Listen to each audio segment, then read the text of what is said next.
Om Shri Gurubhyo Namaha. Welcome to Vedic Heritage. Having just finished the series on worship on different days of the week, I wondered why specific planets and gods are associated with each day.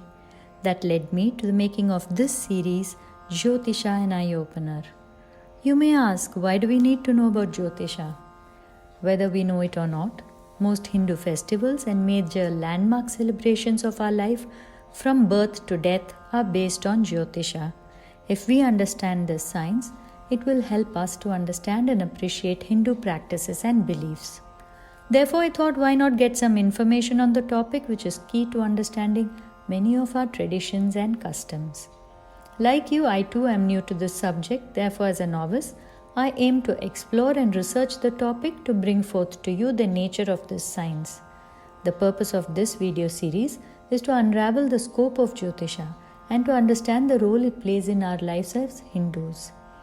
Some of the topics I hope to explore are the history, the actual nature of the science and its application, the Panchangam or the Hindu almanac, the festivals we celebrate based on astrology, roles of planets, what is a horoscope, predictions, and maybe more. In this first video, I introduce the subject of Jyotisha Shastra by starting at the beginning, the history. Jyotisha means the science of light or heavenly body, and Shastra means the sacred book of knowledge on the particular field. Jyotisha seems to have been a very ancient and important area of study in India from the Vedic period. Vedas are the oldest documented texts in the world. All the knowledge of the time grouped together is referred to as the Vedas. Compiled by Maharishi Vyasa many thousands of years back, Vedas are broadly grouped into 4 sets: Rig, Yajur, Sama and Atharva. The Vedas consist a vast repository of knowledge on a wide variety of subjects, from the mundane to the esoteric. While the Vedas are really old, the information within is of an extremely evolved and sophisticated civilization. The prime focus of the Vedas were twofold: Paravidya, knowledge for the performance of tasks, Karma Kanda, and Aparavidya, knowledge for the realization of the Supreme One or the Jnana Kanda. Under the Karma Kanda comes the performance of yajnas or sacrifices. Cryptic by design, the Vedas are difficult to comprehend and cannot be applied without the help of 6 auxiliary disciplines, the Vedangas, or the parts or limbs of the Vedas. Shiksha Kalpo Vyakaranam Niruktam Chandasam Chayah Jyotishamayinam Chaiva Vedangani Shadevatu. This shloka lists the 6 Vedangas: Siksha, Kalpa, Vyakarana, Nirukta, Chanda, and Jyotisha. Let's understand why the Vedangas were critical to the use of Vedas. Siksha or phonetics, which helps correct pronunciation of mantras. Vedic chants are based on creation of sound vibrations to beget specific results. Therefore, both the pronunciation and intonation of the syllables are considered to be critical to the correct chanting of the mantras. This is in fact one of the main reasons for oral transmission of Vedas.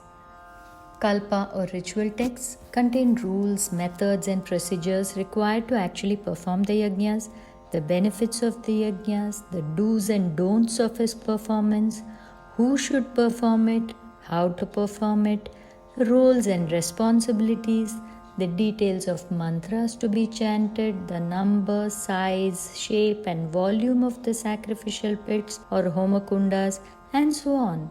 Shulba Sutras are the mathematical texts of spherical geometry and trigonometry used for these calculations. Kalpa Sutras also contain texts on the proper personal conduct and duties of an individual in different stages of his life. Dharma Shastras belong to this group and are a core part of Hindu culture. Chanda is the science of meters.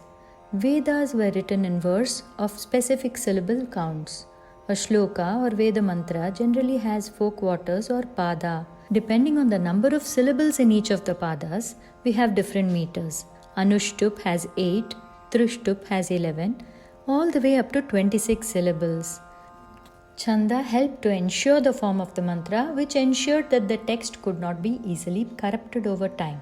To understand that concept, let us suppose that you had to compose a chapter on the theory of light in poetic verse, strictly conforming to say 10 or 11 syllables per line. It is not an easy task. Therefore, it is also not easy to replicate by lesser scholars. Even if one syllable is short or in excess, we can make out that the verse has been corrupted. The poetic verse form also made it easy to memorize and transmit orally from generation to generation. In fact, it paved the way for Indian classical music. Vyakarana or grammar is necessary to understand the Vedas correctly. Due to the poetic nature, Vedas can be cryptic, obscure, and difficult to comprehend. Unless it is correctly interpreted, its usage is impossible. Vyakarana involves the analysis of words, word formation, root words, and complex sentence structures. A good understanding of grammar becomes essential for the correct interpretation and usage of the Vedas. Nirukta or etymology helps decipher meanings of the words through synonyms and root words.